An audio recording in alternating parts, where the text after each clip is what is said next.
Quantos nessa noite sentiram o abraço do Senhor?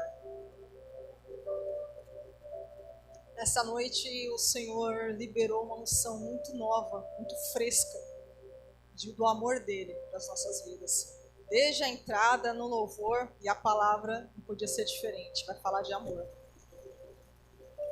Vamos encurvar nossas cabeças para agradecer a noite de hoje. Pai, nós queremos te agradecer, te dar graças pelo dia de hoje, pela noite que, por mais pelas diversidades que cada um teve até chegar aqui, o Senhor nos ajudou a estar nesse lugar, a aprender e a ser edificado junto em comunidade, em comunhão com outros irmãos.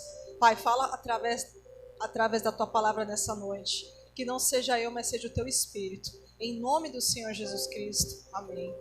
Amém. Irmãos, como é sentir o amor de Deus? Porque esse é o tema da mensagem. Como é sentir o amor de Deus? Você se sente amado por Deus? Você vê o amor de Deus por você?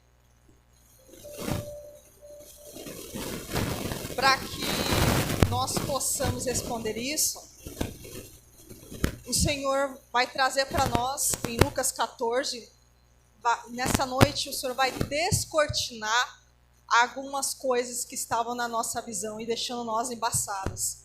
Aqueles que usam óculos, eu também uso, gente, mas é por causa da máscara, embaça tudo, eu ainda não sei como usar os dois juntos. E essa semana, as semanas atrás, eu estava limpando o vidro lá da janela do serviço e eu limpava, passava álcool, passava não sei o que, passava pano. E aí, aparentemente, estava limpo. Mas quando eu sentava, o sol batia, o reflexo vinha em mim. E aquilo me incomodava, me dava uma inquietação. Aí eu passei o produto certo, desembaçou. Essa noite o Senhor quer ensinar na palavra qual que é o produto certo para a gente desembaçar a nossa visão, para que nós possamos voltar a sentir ou sentir de maneira diferente. Porque eu acredito que quando a gente vive de glória em glória, nós temos novidade de vida. E todas as vezes, na caminhada com Cristo, Ele vai renovando o amor dele sobre nós.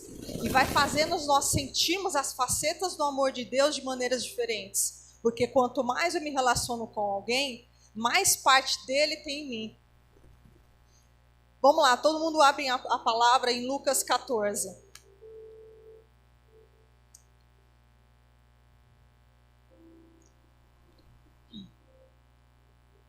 Nós vamos lendo alguns versículos, eu vou explicando de maneira daquilo que o Senhor passou para nós. Primeiro para mim, né? Diz assim, Lucas 14, 1. Cura de um hidrópico. Todos sabem o que é hidrópico? Em outras palavras, vai falar que era um homem com uma deformidade no corpo. É como se a parte do tecido. Ela tem uma deformidade. Então, aconteceu num sábado que, entrando ele em casa de um dos principais dos fariseus para comer pão, eles estavam observando. E eis que estava ali diante dele um certo homem hidrópico, ou com alguma deformidade, algum inchaço no corpo. E Jesus, tomando a palavra, falou aos doutores da lei. Os doutores da época eram aqueles que detinham do conhecimento da lei, da Torá. E aos fariseus, dizendo, é lícito curar no sábado? Eles, porém, calaram-se e curou e despediu. E disse-lhes, qual será de vós o que caindo num poço, um dia de sábado, jumento ou boi, ou não tire logo? E nada lhe podiam replicar sobre isso. Quando o Senhor falava sobre isso daqui, a primeira cortina que o Senhor queria descortinar dos nossos olhos era a quebra da religiosidade. Muitas vezes a religiosidade nos impede de sentir o amor do Senhor. E aí eu falo para vocês disso porque aconteceu num sábado. Num sábado, naquele tempo, sábado falava sobre um dia que eles não podiam fazer muitas coisas de acordo com o que eles acreditavam.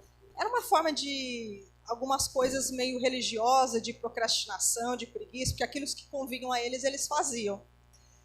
Mas eles não entendiam o que o Senhor queria dizer quando ele curou no sábado. Porque podia ser qualquer coisa, mas falou justamente do sábado. E aí aqui a gente se pensa assim, mas eu fui ensinada assim, em determinados lugares que eu passei. Mas aí eu te pergunto, está na palavra? A palavra é nosso fundamento. Antigamente eu já ouvi muitos casos, gente. E eu vi casos de pessoas que falavam assim... Hoje em dia é normal no Instagram ter aquelas caixinhas de perguntas. E tem perguntas de tudo, né? Tem perguntas que falam, é normal orar de joelhos? Deus me escuta se eu olhar deitada? Só orar de joelhos? Antigamente você tinha aquela posição certa para você orar, tinha todo um ritual que as pessoas faziam. Uma irmã foi contar para mim, falando assim, que uma irmã da intercessão falou para ela assim, que sentiu de Deus de orar, reunir todas as intercessoras. Gente, o inimigo está furioso. Tem pessoas que dão mais ibope para o inimigo do que para o próprio Deus. O inimigo está furioso sobre a minha vida. Eu preciso ter braços de intercessor junto comigo nessa peleja. Vamos orar pelos meus inimigos para que o Senhor derrote eles. O inimigo eram pessoas. Está na palavra? Era uma macumba gospel, né? Pedir para que Deus pare de prosperar fulano, que castigue fulano, ciclano. Mas aí vocês vão falar assim para mim, mas aqui ele podia falar para Jesus, né? Mas Jesus, eles eram doutores da lei. Mas mesmo sendo doutores da lei, eles não entenderam o que o Senhor queria dizer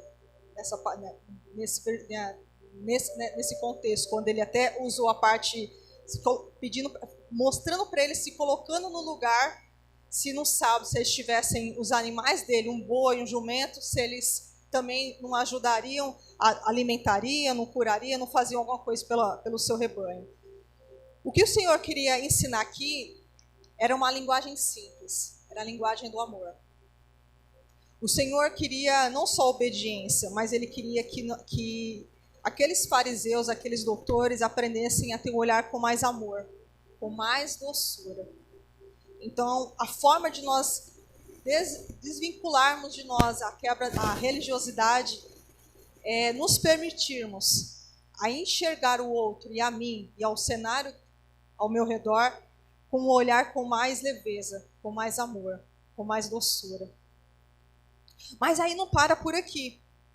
Porque se a gente continua o texto, vai falar que o Senhor contou uma outra parábola, mostrando aqui sobre, já enxergando os pensamentos das pessoas e brigando quem que ia sentar em primeiro lugar aí na cadeira. E aí o Senhor contou 2 historinhas. Eu me lembrei agora da Leide contando as coisas, ela conta muito assim. 2 historinhas. E aí contou 2 historinhas. E aí ele contou a primeira história e falou assim, se alguém te convida para alguma coisa, não tenta sentar na primeira cadeira, senta lá no último. Quanto mais no último, melhor. Porque aí é mais fácil você sentar no primeiro, porque é mais difícil você sentar no primeiro e tiver um convidado principal, um convidado mais importante, e a pessoa pedir para que você retire, você ser desprestigiada, do que você sentar lá no último, ficar quietinho, e aí o Senhor te honrar, te colocar no primeiro banco. E aqui o Senhor queria ensinar uma outra cortina que embaça muito a visão do crente, do cristão. Ele queria descortinar o coração e a visão da arrogância. Muitas vezes nós acharmos quem somos muita coisa e enxergarmos que o que a gente tem, aquilo que a gente é mérito nosso. Nada é nosso, gente. Tudo é dele e é para ele.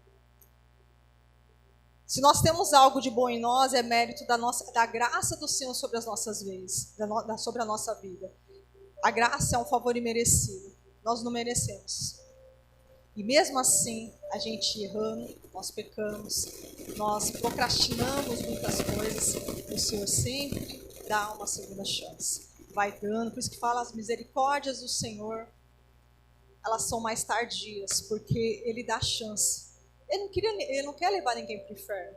O inferno não foi feito para nós.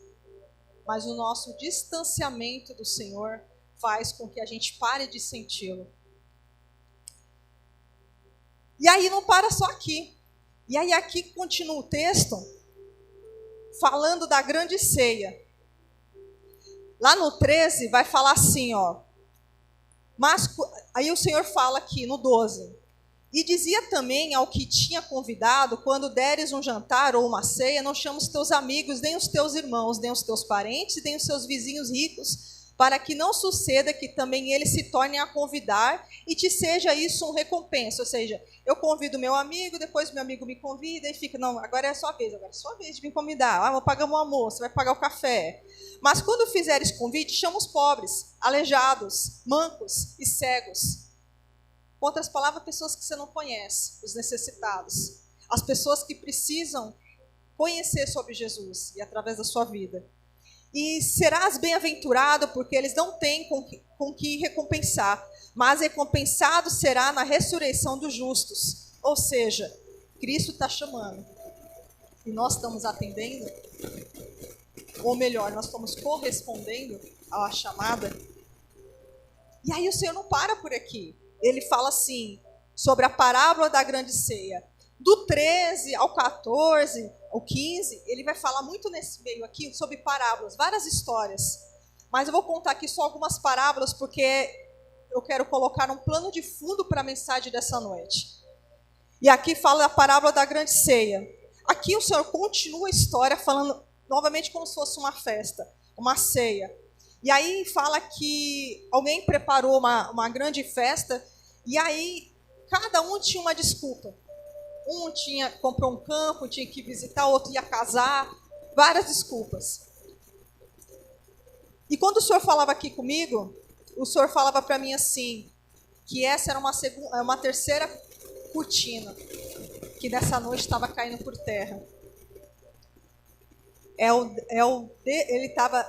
a cortina do embaraço de passos sem propósito. Às vezes, a gente achamos que estamos tomando a decisão certa. Achamos que o Senhor está provando a nossa conduta. Às vezes nós estamos com uma certa letargia, uma certa preguiça em determinadas decisões que temos que tomar, que a gente já sabe que temos que tomar. Ou então agimos por impulso e achamos que estamos sendo respaldados pelo Senhor. E quando o Senhor falava aqui comigo, ele falava assim que esse embaraço de passos sem propósitos, eu estar num ajuntamento de pessoas sem ter propósito, porque Deus está em todos os lugares, mas onde Deus quer que a gente esteja. É esse o foco da noite. E aí aqui o Senhor falava assim, que aqui quando ele falava, lá no anterior do 12, já ele falava isso também, que ele falava assim, que cada um ia buscar suas próprias prioridades. Então os passos, eles achavam que só porque Deus estava prosperando, e não quer dizer que talvez Deus não quisesse que eles tivessem prosperidade, mas eles começaram a avançar, mas esqueceu de quem que era o galardoador daquilo. E aí eles perderam o foco central das coisas. Muitas vezes, para Deus não nos perder, Ele retém algumas coisas, para que a gente consiga ter a oportunidade de recuperar aquilo que a gente perdeu. E aí, aqui quando o Senhor falava também aqui de amigos, quando Ele falava assim, não é só de amigos, mas quando Ele falava de pobres, aleijados, mancos, cegos, o Senhor queria dizer assim, às vezes a gente faz grandes coisas para Deus, achando que nem aqui, Ele se encontrava com os amigos, com os vizinhos, pessoas conhecidas. Às vezes a gente faz grandes coisas e coloca o nome de Deus. Ou achamos que Deus está nos pedindo aquilo.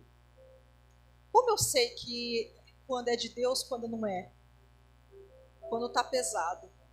Se está pesado, Deus já não está no negócio. Pode estar difícil, mas não pode ser pesado. Porque o Senhor fala que o jugo dele é leve. O fardo dele é suave. Mas continuando. Vamos lá que está ficando bom. Vamos lá para o 25. Parábola acerca da previdência. Aqui e no 15, onde eu começo a mensagem, porque as cortinas já foram tiradas dos nossos olhos. Parábola acerca da providência. Ora, ia com ele uma grande multidão. Ia com Jesus quem? Uma grande multidão. Isso é importante a gente lembrar. E voltando-se, disse-lhe: se alguém vier a mim e não aborrecer ao seu pai, a sua mãe, mulher, filhos, irmãos e irmãs, e ainda também a sua própria vida, não pode ser meu discípulo. Então quer dizer que andava com Jesus uma grande multidão. Mas aí aqui o Senhor já me mostrou, quando as cortinas foram descortinadas, ele começou a mostrar para as pessoas que aqueles que caminhavam com ele não eram todos discípulos. É fácil a gente enxergar esse texto vindo de fora do plano de fundo, mas quando a gente se enxerga fazendo parte disso, e se Deus estivesse falando aqui nessa noite? No meio de nós, há muitos que são multidão. Nós estarmos seguindo a Jesus não nos faz um discípulo, mas nos faz sermos um discípulo quando a gente obedece. E aí aqui fala assim: se alguém vier a mim e não aborrecer seu pai e sua mãe, quando fala aborrecer, deixa eu entrar aqui. Quando fala aborrecer, está falando da gente renunciar. Uma das coisas que é como se o Senhor a gente falasse: Senhor, eu parei de te sentir. Não, filho, você parou de me sentir, eu estou do seu lado, mas eu vou te mostrar o que está acontecendo. Aí ele tira a primeira cortina da religiosidade. Aí a gente: Senhor, está melhor. Mas lembra do vidro embaçado? Eu passei o produto errado, então ainda continua um pouco embaçado. Aí vem a segunda parte. Aí o Senhor falava para mim, falava assim: agora a segunda visão, a segunda escama dos seus olhos é arrogância. Às vezes você acha que é muita coisa. Ou então, qual que é o inverso da arrogância, gente? É a falsa humildade. É você sentir o cocô do bandido. Não é nem o cavalo do bandido, é o cocô do cavalo do bandido. E aí você dá menos valor do que você merece. O Senhor está chamando um povo que tenha equilíbrio nas emoções. E aí tira a cortina dos olhos, aí depois vem do embaraço dos passos sem propósito. Porque aí o Senhor fala assim: não, filho, você parou de me sentir porque você andou com os passos e o movimento desse mundo está te acelerando. E você perdeu os passos do propósito. As pessoas falam assim: vem por aqui, você vai. Vai por ali, aí tu vai também. Você perdeu o propósito, você está em qualquer direção. Aquela voz que gritar mais alto, tu está seguindo. E aí, depois que as cortinas foram caídas, as escamas saíram dos olhos, a visão começou a ser mais ampla, você começou a entender, o amor começou a se aproximar de você, já começou a sentir. Um arrepio, né? Na igreja, muitos não vão falar assim: ai, hoje o culto foi bem, você sentiu um arrepio? Quer dizer que o dia que você não sente arrepio, você está frio, né? E aí eu senti um arrepio, já comecei a sentir diferente o amor de Deus. E aí fala que você começou a sentir o amor de Deus diferente, e aí o Senhor fala para você: pronto, filho, agora a gente vai dar passos maiores. Porque agora você já me conhece um pouco, eu não sou totalmente um desconhecido para você. Só que esse passo requer uma coisa: você precisa de renunciar. Às vezes a gente coloca desculpas.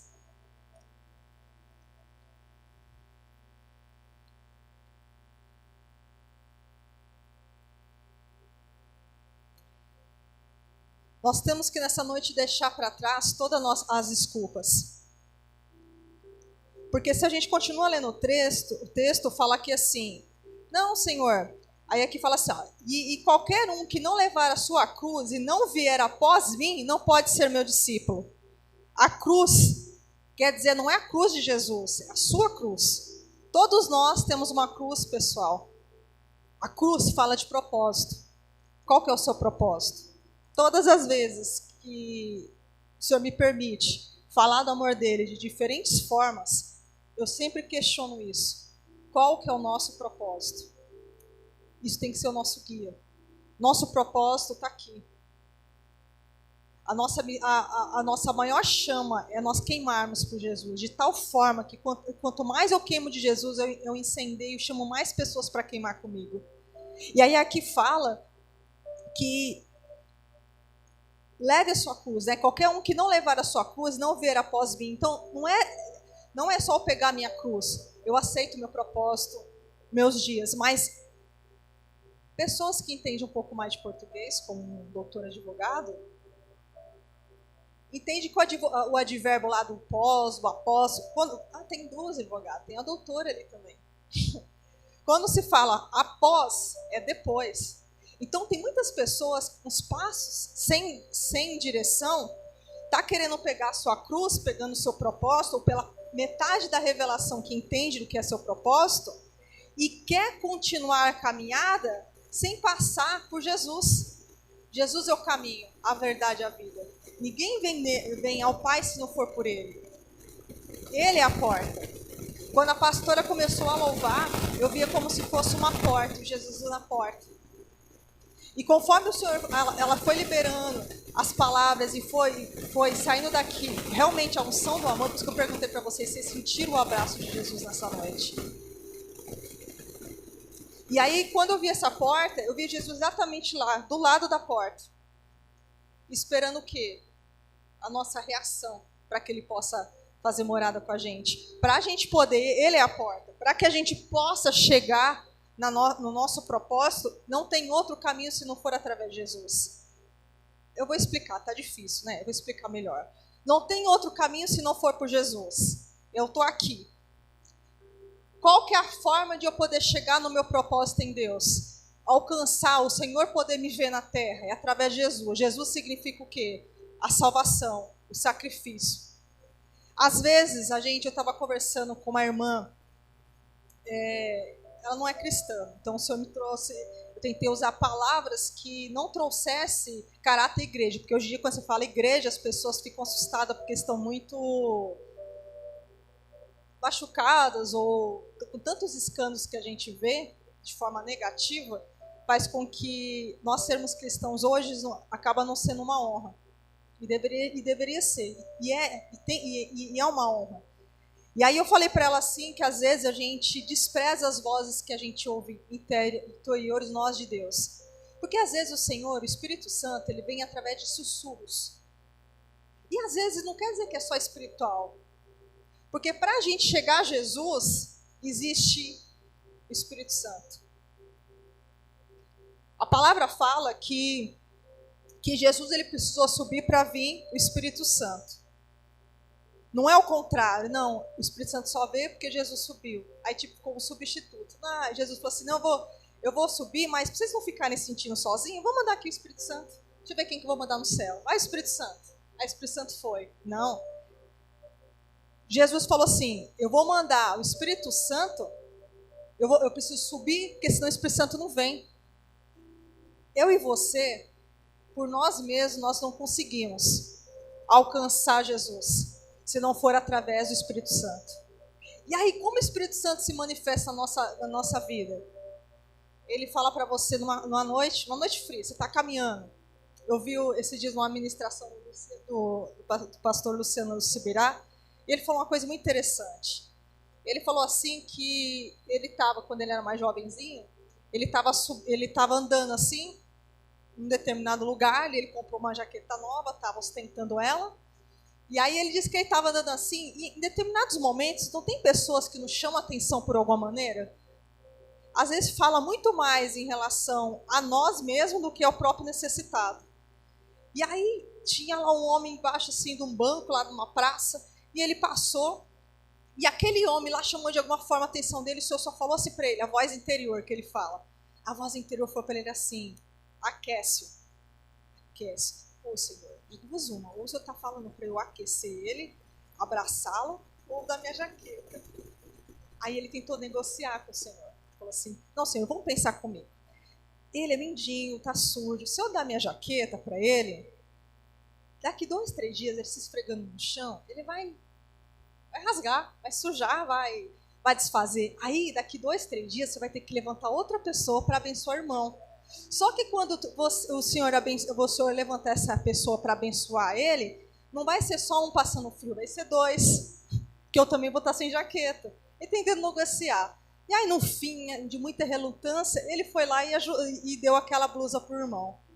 E aí, naquele momento, o irmão agradeceu? Não, ele só pegou a blusa, colocou e voltou a dormir. Ele ficou até tendo vontade de pegar de volta, mostrando a ingratidão, né?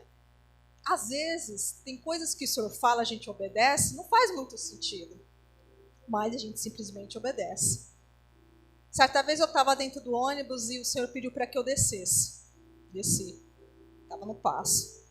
E aí no Paço, para quem assiste, é o centro aqui de São Bernardo, onde a gente mora, na nossa cidade. E aí eu desci, e aí o Senhor falava, vira à direita. Eu atravessei a rua, fui para a direita e tinha um passarela. E aí o Senhor foi colocando palavras soltas na minha mente. Porque assim, isso é o ruim do ser humano. Quando o Senhor fala, a gente quer entender tudo para fazer os passos e falar que a gente está indo por fé, menino. Não, a fé a gente dá passos só com a convicção daquilo que a gente acredita em Deus. E aí eu atravessei a rua e aí o Senhor falava para mim assim, olhe para baixo. Quando eu olhei para baixo, gente, não tinha como ver, eu tinha uma pessoa encolhida, chorando na passarela. Antes de você subir para a passarela, tem o finalzinho dela aqui, assim, né? E ela estava embaixo, assim, encolhida, de cocózinho. E aí eu peguei e fui falar com ela. Só que eu cheguei, eu não tinha o que falar. Aí eu cheguei lá e falei assim, oi, tudo bem? Aí ela falou assim, ela parou de chorar. Eu falei assim, olha, vai ser esquisito, viu? Mas eu precisava falar uma coisa com você. E aí eu fui falando para ela, e eu sentia tanto amor de Deus. E aí, por que eu estou contando essa história? Porque não tinha a ver com ela, tinha a ver comigo. De eu corresponder quando eu não estava vendo. Falava de confiança. Certa vez eu briguei com a minha irmã. Discuti com ela e o Senhor me permitiu para que eu desse uma Bíblia para ela. Eu tinha comprado uns dias antes, a gente discutiu. E eu nem lembrei da Bíblia. Aí o Senhor falava para mim assim, dá para ela. Aí eu falava para Deus, não vou dar não, Senhor. Você dá, você vai dar sim. Aí a gente fica relutando com Deus. Ela não merece, Senhor. Ela falou assim, e você merece o meu amor? Toma, lasqueira. Aí eu peguei a Bíblia, acho que eu estou andando muito com a pastora Leide também, porque eu estou lembrando até o jeito que ela ia falar isso. Toma. Toma. Eu estou te dando, viu? Mas não era porque eu queria, não. O Senhor mandou. Aí eu saí e fui embora. Onde eu quero dizer isso com vocês? Porque o amor de Deus não é porque a gente merece. Não há nada que a gente possa fazer que vai corresponder ao amor de Deus. Mas, quanto mais eu me permito ser amada por Deus, mais eu me permito estar próxima dele. E eu sinto ele.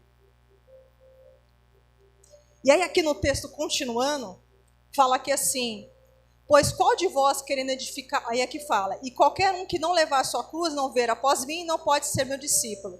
Pois qual de vós, querendo edificar uma torre, não se assenta primeiro a fazer as contas dos gastos, para ver se tem com que acabar? Para que não aconteça que depois de haver posto os alicerces, e não podendo acabar, todos os que virem, comecem a escarnecer dele. Este homem começou a edificar e não pode acabar até aqui por enquanto. Aqui fala de construção. Aqui fala de alguém que começa uma obra que não se planejou, simplesmente eu vou construiu, mas não terminou. Aqui fala sobre decisões. Filho, você vai precisar renunciar a muita coisa pelo amor por mim. Você vai precisar tomar uma decisão séria na sua vida. O que você quer da sua vida? Porque nós queremos que o Senhor esteja com a gente inteiro, mas nós só damos a metade de nós para Ele.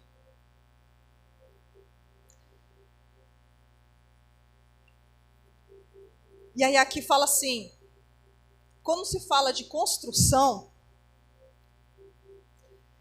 ou de edificação, o Senhor pergunta para a gente, Você quer edificar? Você quer construir algo mesmo? Então a primeira coisa que eu te pergunto, filho, filhas, o que é necessário para você se reerguer? Será que é largar amizades? Será que é focar mais em mim? Será que é você desfazer daquilo que já passou?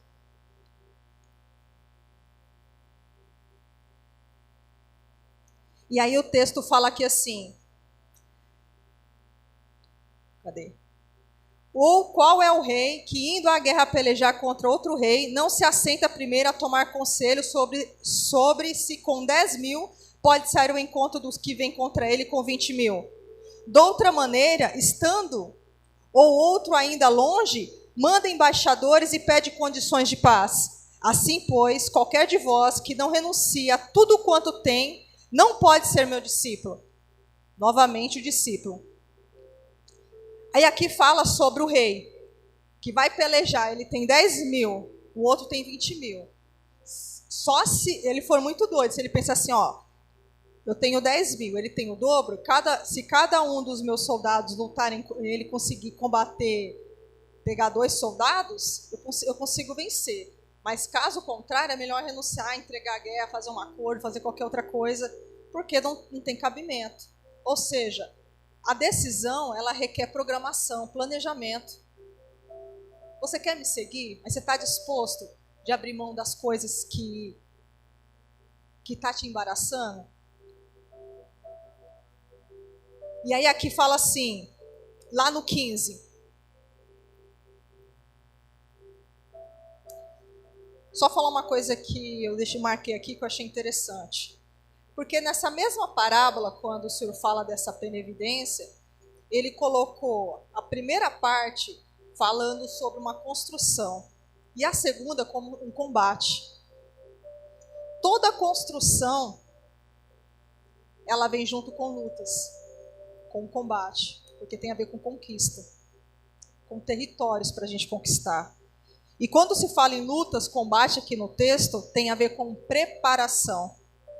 Se prepare, mas da maneira certa.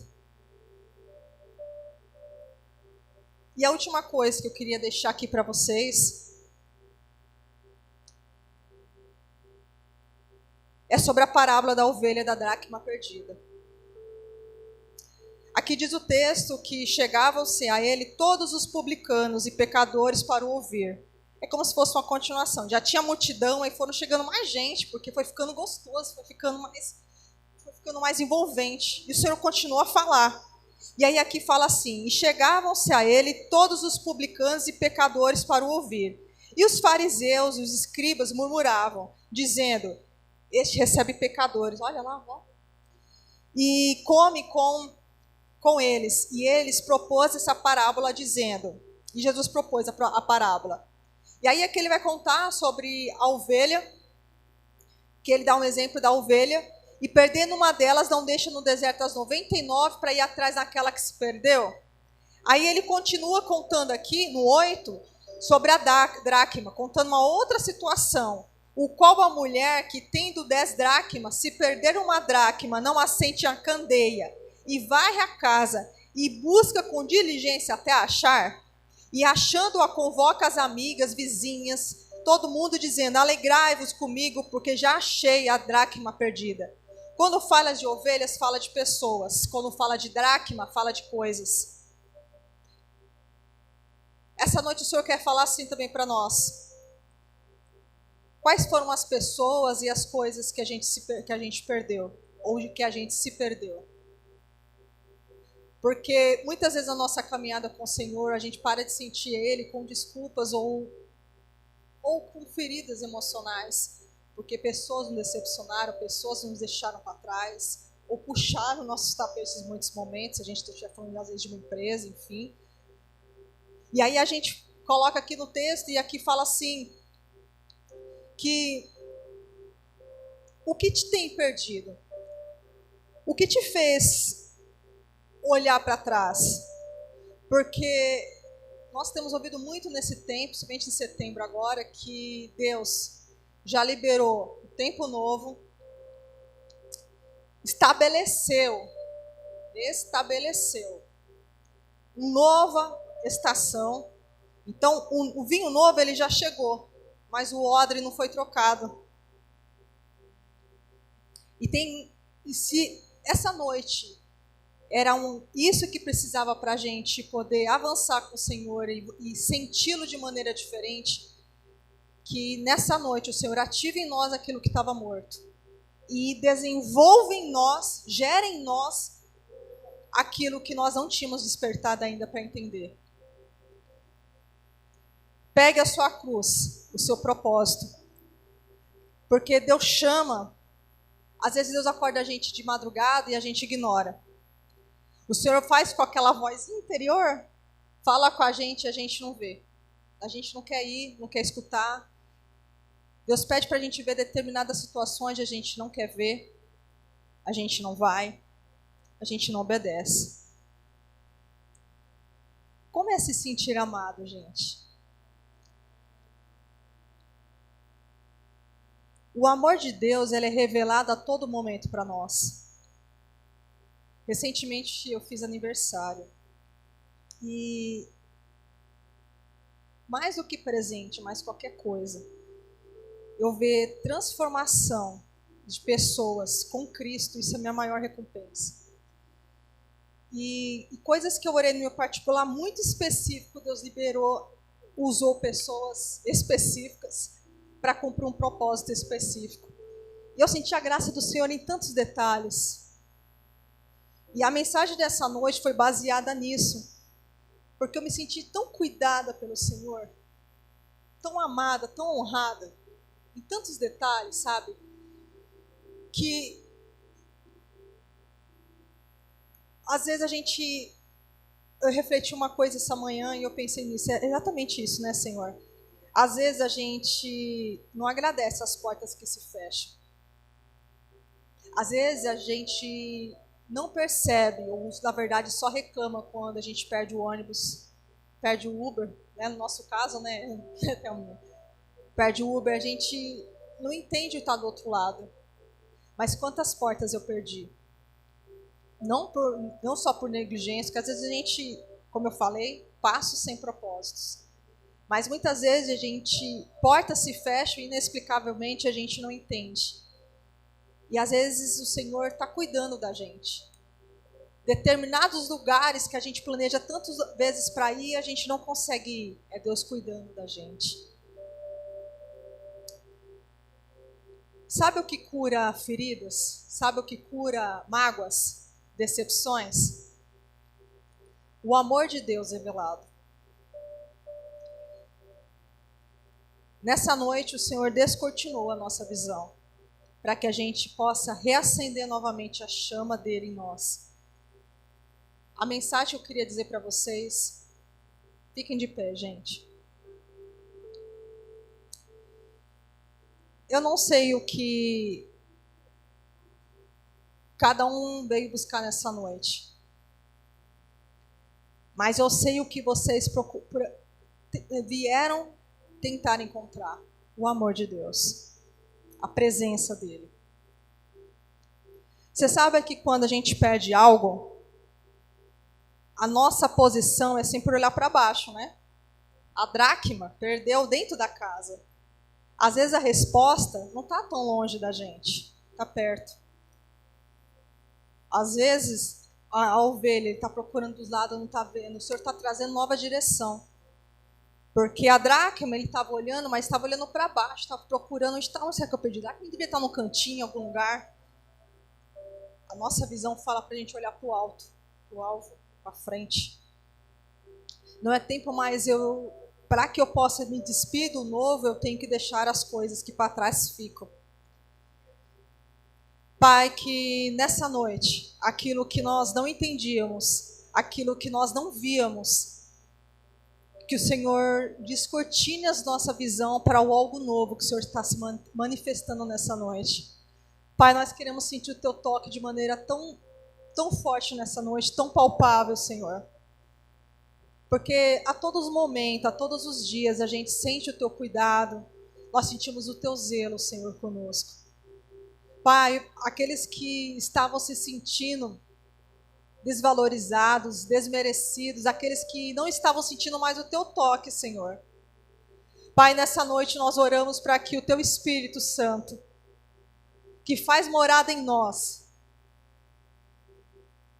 venha continuar trabalhando em nossos corações, para que a gente possa todos os dias se transformando em glória. Pai, nessa noite, que aquilo que estava tão difícil de renunciar, aquilo que estava tão difícil nós entregarmos, Pai, nós não queremos entregar ao Senhor pela metade. Nos ajude a sermos inteiros na Tua presença. Nos ensina, Senhor, Pai, aqueles que não têm vontade de orar a Bíblia, aqueles que não têm vontade, Senhor, de orar, de ler a Bíblia, na verdade. Aqueles que não têm vontade, Senhor, de interceder pelo irmão. Senhor, coloque o Teu amor em nós, Pai. Porque é o Teu amor que nos constrange a ser melhores todos os dias, Pai. É o Teu amor, Senhor, que mesmo quando o meu irmão falha, eu consigo enxergar a plenitude do Senhor nele, Senhor. Pai, coloca o Teu amor de tal forma, Senhor, que quando eu estiver vivendo um dia mal, ainda assim eu Te dou graças, Pai. E que quando eu estiver vivendo momentos de júbilo, Senhor, eu não esqueça dos meus primeiros começos, Pai. Pai, o Senhor diz na Tua palavra que a gente tem que aprender a ser fiel no pouco, porque é sobre o pouco que no muito nós seremos fiéis. Pai, que nessa noite nós possamos ter os nossos ouvidos destampados nessa noite. Que nessa noite a nossa visão venha ser limpa, Senhor. Descortinada e desembaraçada de tudo aquilo que estava nos atrapalhando. Nessa noite no louvor foi denunciado distrações. Que nós possamos ter o foco em Cristo e isso não nos paralise mais, Pai. Que não sejam pessoas, que não sejam mais circunstâncias, nem resultados daquilo que a gente tem orado pelo Senhor. Nada nos distancie, nos afasta da Tua presença. Pai, continue queimando em nós a Tua presença. Pai, para que a gente possa despertar a outros, mas primeiro que a gente continue queimando na Tua presença. Traz sede em nós, traz fome, Senhor. Pai, Espírito Santo de Deus, abra um entendimento novo em nossa mente, Senhor. Nos torna um coração quebrantado, Senhor. Segundo o nosso coração quebrantado, conforme, Senhor, os Teus propósitos, Pai. Alinha, Senhor, os nossos passos, segundo a Tua vontade, Senhor. Pai, a nossa vida já não é mais nossa, o Senhor tem total liberdade, Espírito Santo. Pai, que nós possamos todos os dias acordar de manhã com o coração grato, Espírito Santo. Em alegre, Senhor, em comunhão contigo, Senhor. Traga nessa noite uma liberação de novas experiências contigo. Eu declaro, em nome do Senhor Jesus, novo entendimento sobre sonhos.